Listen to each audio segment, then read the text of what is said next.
second question for President Zelensky. Why don't you wear a suit? Do you own a suit? I will wear a costume after this war will finish. Okay.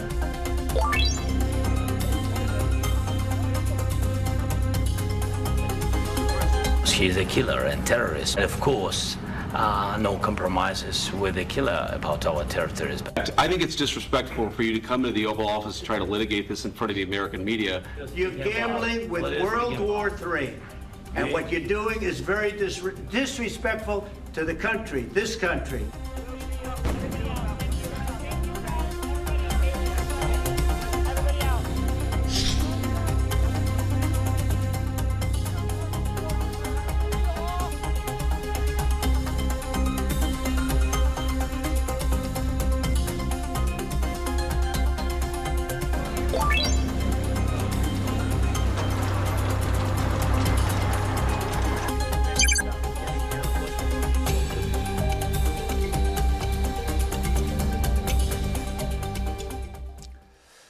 트럼프 미국 대통령과 젤렌스키 우크라이나 대통령의 회담이 파국으로 끝난 이후에 후폭풍이 거셉니다.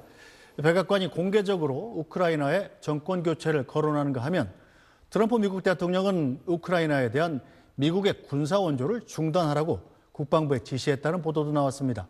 관련 내용 SBS 뉴스브리핑팀 이현식 기자와 함께 자세히 짚어보겠습니다. 이 기자 어서 오세요. 네, 안녕하십니까? 네, 이 기자나 저나 기자 생활 30년 넘게 하고 있는데 이런 정상회담은 또 처음 본 것 같습니다. 그렇습니다. 백악관에서 일어나는 일들을 30년 넘게 취재한 뉴욕타임즈의 그 백악관 출입 기자도 자기도 기자 경력이 처음이라고 얘기를 하니까요. 참. 예. 어떻게 이렇게 전 세계로 생중계되는 TV 이 정상회담에서 거의 뭐 멱살만 안 잡았을 뿐이지 거의 막말 싸움 비슷한 게 벌어졌고 그렇죠. 또 젤렌스키 대통령은 뭐 거의 쫓겨나듯이 백악관을 나가는 모습이 또 생중계가 됐지 않습니까? 예. 마음에 들지 않으면 이 트럼프는 그냥 판 자체를 엎어버리겠다. 이런 스타일이 그대로 드러난 것 같아요. 그렇죠. 사실 그렇게 격해지기까지의 과정이 좀 있기는 합니다. 전체 그 영상으로 공개된, 생중계된 회담이 한 45분 정도 되거든요. 처음에는 분위기가 나쁘진 않았는데 이제 갈수록 여러 가지가 안 맞으면서 이제 그렇게 되는 게 나타났고요. 일단 회담이 끝난 다음에 우크라이나가 가장 아파할 만한 내용을 트럼프 대통령이 꺼냈습니다. 이제 군사 지원을 전면 중단하겠다는 지시를 내보냈다. 처음에는 이제 블룸버그에서 속보가 나왔고 백악관 관계자가 이걸 확인을 해줬거든요. 근데 그 내용을 보면 앞으로 이제 미국이 완전히 우크라이나에서 그 손을 떼겠다는 뜻이라기보다는 그 젤렌스키 대통령의 태도가 바뀔 때까지 잠정적으로 압박하는 의미에서 군사 지원을 홀드하겠다라는 그런 의미가 더 커 보입니다. 우크라이나 전쟁 비용의 절반 이상을 미국이 대고 있는 상황에서 이 지원을 중단한다는 것은 즉 우크라이나 보고 좀 죽으란 얘기랑 비슷한 거잖아요.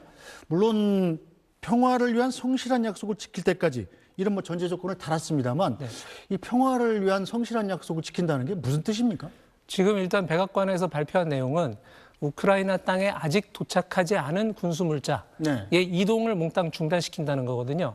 그러니까 우크라이나가 그 이론적으로 보면 우크라이나 땅에 들어와 있는 미사일이나 포탄, 총탄 등 이미 인계를 받은 무기는 그걸 사용해서 전투를 계속할 수 있겠지만 그 다음이 현재 이제 보장이 안 되는 상태인 겁니다.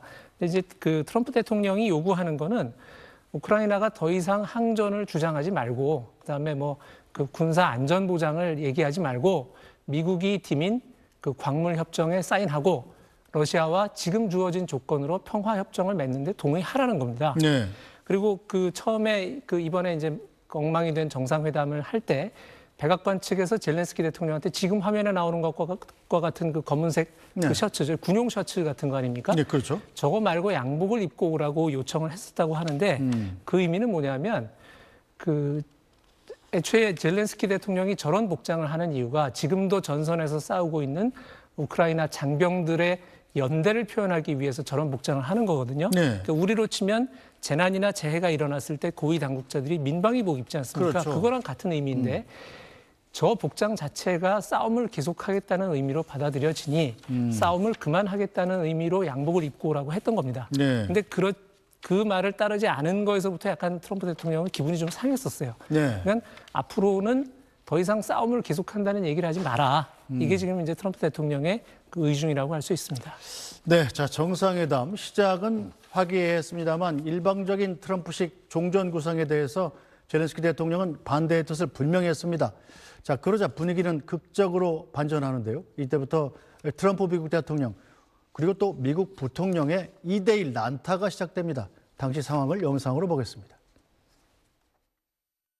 But after that, he broken this ceasefire. He killed our people and he didn't exchange prisoners. We signed the exchange of prisoners, but he didn't do it. What kind of diplomacy, JD, you are speaking about? What do you mean? I'm talking about the kind of diplomacy that's going to end the destruction of your country. Yes, but if you Mr. are not President, strong- Mr. President, with respect, I think it's disrespectful for you to come into the Oval Office and try to litigate this in front of the American media. First of all, during the war, everybody has problems. Even you, but you have nice ocean and don't feel now, but you will feel it in the future. God bless. You don't know that. God bless. You don't God know bless. that. You will not have a war. Don't tell us what we're going to feel. We're trying to solve a problem. Don't tell us what we're going to feel. Your country's Can I- in big can I- trouble. can I Wait a answer? minute. No, Can you've I done a lot answer? of talking. Your country is in big trouble. I know. You're not winning. I know. You're not winning this. You have a damn We- good chance of we are coming out staying, okay because of Mr. us. President. 상황을 보면 그 젤렌스키 대통령과 이제 트럼프 벤스 그 양국 정상 간에 기본적으로 이번 전쟁을 보는 그 세계관의 충돌이 벌어지고 있는 겁니다. 네. 그러니까 우크라이나는 자기네가 피해자고 이번 그렇죠. 그 2022년이 아니고 이미 2014년 크림반도 점령 때부터 이 전쟁은 계속되었다는 설명을 계속하고 있는 네. 거예요. 그다음에 그 이후에 20몇 차례에 걸쳐서 그 푸틴은 사인해놓고 어기고 사인해놓고 어기고를 계속 해왔다. 근데 그런 푸틴을 어떻게 믿고 지금 그냥 휴전을 한다고 하느냐. 이 얘기를 젤렌스키는 계속 하고 있는 거고 네. 트럼프와 벤스는 러시아는 우리랑 사이가 좋다. 나랑 하는 약속을 어길 리가 없다. 오히려 싸움을 계속하겠다고 해서 평화를 해치는 거는 당신들이다. 네. 이러고 지금 싸우는 그 양상이 계속되고 있는 겁니다. 그런데 문제는 정상회담이라는 게 그렇게 다른 의견을 갖고 있을 때 실무자들이 조율을 끝낸 다음에 모여서 하는 거거든요. 원래 그렇게 하지 않습니까? 예, 더군다나 지금 저 백악관의 그 오벌 오피스, 집무실에 그 응접 테이블이 있는 저 소파에서는 원래 간단한 환담하는 자리예요. 그렇죠. 근데 지금 저기에 기자들도 다 불러놓고 저기서 저런 토론을 한다는 것은 굉장히 좀 그 잘못될 가능성이 컸던 일이고요. 한편으로는 그런 생각도 듭니다. 젤렌스키 대통령이 평소에 미국이나 또는 유럽에 가면 늘 본인이 직접 영어로 의사소통을 하거든요. 네. 이게 진심을 전하기 위해서라고는 하는데 결국은 저 자리에 만약에 전문적인 통역사를 두고 그 사람이 순차 통역으로 전달을 하는 자리였으면 저렇게 감정이 상승해서 싸움으로 가는 일은 좀 피할 수 있지 않았을까. 그래서 좀 안타깝다는 생각도 들어요. 네. 자, 이 미국은 대통령과 부통령이 2대1로 난타를 하는데 젤렌스키 대통령은 혼자 맞아야 되는 상황이었잖아요. 예. 젤렌스키 대통령이 뭐 러시아어로 욕설을 하는 듯한 모습도 포착이 됐다고 그래요? 그렇습니다. 이제 저렇게 되기까지 감정이 서로 격해지는 과정이 있는데요. 영상물에서도 보셨지만 그 사실 젤렌스키 대통령과 트럼프가 서로 의견이 달랐던 처음에는 양쪽이 쓰는 언어가 그래도 존중이 좀 섞여 있어요. 그런데 이제 JD 벤스 부통령이 나서면서부터 젤렌스키 대통령도 좀 짜증이 나기 시작하는 표정이 눈에 보입니다. 그러면서 중간에 JD, 당신이 외교를 압니까? 이렇게 물어보거든요. 여기 두 가지 문제가 있는데 하나는 그 JD 벤스 부통령과 젤렌스키 대통령 사이는 이른바 퍼스트 네임을 부를 정도로 서로 친한 사이는 아니에요. 그렇죠. 그러니까 저 상황에서는 미스터 바이스 프레지던트라고 네. 부통령님하고 정식 그 존칭을 쓰는 게 사실은 맞습니다.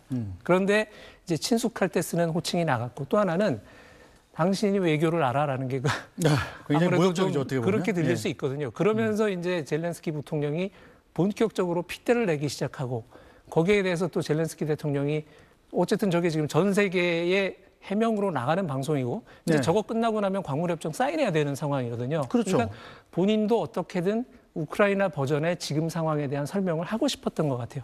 그러다가 이제 사고가 나는데 지금 말씀하신 그 욕설 논란 부분은 뭐냐면 JD 벤스 부통령한테 이제 그 막 그런 얘기를 듣고 있다가 지금 팔짱 끼고 있는 젤렌스키 대통령이 중간에 수카플렛 이런 식으로 발음을 합니다. 그게 방송에서 번역하기는 좀 적절치 않은 뜻인 것 같죠? 그렇습니다. 네. 근데 이것도 그 이른바 그 우리나라에서 논란이 됐던 그 이른바 날리면 논란이 있잖아요. 그런 네. 식으로 그 발음을 한 것이 맞느냐를 놓고 지금 입술 모양 가지고 막 그 갑론을박이 오가고 뭐 이러는데 상황으로 보면 그 젤렌스키 대통령이 이런 어떤 좌절감, 지금 상황에 대한 어떤 그 낙담, 열패감 이런 것을 혼잣말처럼 뱉은 것으로 뭐 그렇게 보입니다.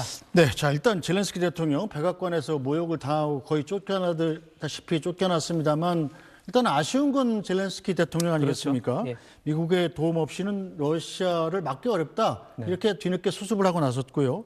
자 그런데 트럼프 측 우크라이나 정권 교체해라 이렇게까지 요구하고 있는 중이죠. 네.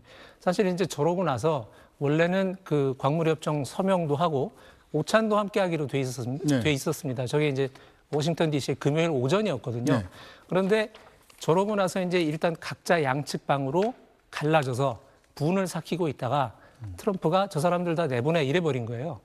그래서 회의장, 기자회견장 다 비어 있는 상태로 네. 차를 타고 이제 젤렌스키가 쫓겨납니다. 그러고 나서 본인도 이제 수습을 해야 되잖아요. 그렇죠. 그러니까 소셜 미디어에 또 그 공화당이 좋아하는 폭스 뉴스에 가서 인터뷰를 하면서 아, 우린 정말 미국에 감사한다. 다만 사정이 이렇다는 거다. 이제 열심히 해명을 하고 다니긴 하는데 젤렌스키도 참 독한 사람이에요. 내가 잘못했다 얘기는 절대 안 합니다. 아, 사실은 감사하지만 네. 사과는 안 한다는 선을 끝까지 지켜요. 네. 그러니까 이제 트럼프 쪽에서는 또 그 분이 삭지를 않는지 그 젤렌스키랑 더 이상 얘기를 못 하겠다는 식의 얘기들이 나옵니다. 그래서 지금 우크라이나는 평화를 가져올 지도자가 필요한데 젤렌스키는 그런 사람이 아닌 것 같다. 그렇다면 앞으로도 얘기할 수 없지 않느냐. 이런 식의 얘기를 의회 지도자도 하고 주요 장관들이 일제히 하기 시작을 합니다. 쉽게 얘기해서 당신 대통령 그만둬라. 그렇죠. 예. 사실 또 미국이 계속했던 얘기가 원래 젤렌스키는 2024년 5월로 임기가 끝났어야 되는 사람인데 네. 전쟁이 계속되고 있다는 이유로 아직 대통령에서 안 물러난 거고 선거를 할 수가 없죠. 예, 뭐 네. 그런 얘기를 해왔지 않습니까? 이제 그 얘기를 또 꺼낸 거예요. 근데 이제 젤렌스키 대통령은 이제 그에 대해서 하여튼 내가 앞으로 다시 잘하겠다 뭐 이런 네. 메시지를 계속 내고 있는 거고요. 트럼프 대통령이 뒤에 이제 정리를 했습니다. 이게 그 젤렌스키랑은 앞으로 다시는 얘기를 안 한다는 건 아니고 젤렌스키가 태도를 바꾼다면 다시 백악관에 와서 광물협정 얘기를 하겠다는 뜻이다라고 트럼프 대통령이 이제 오늘 그 우리나라 오전 시간에 다시 정리를 했습니다.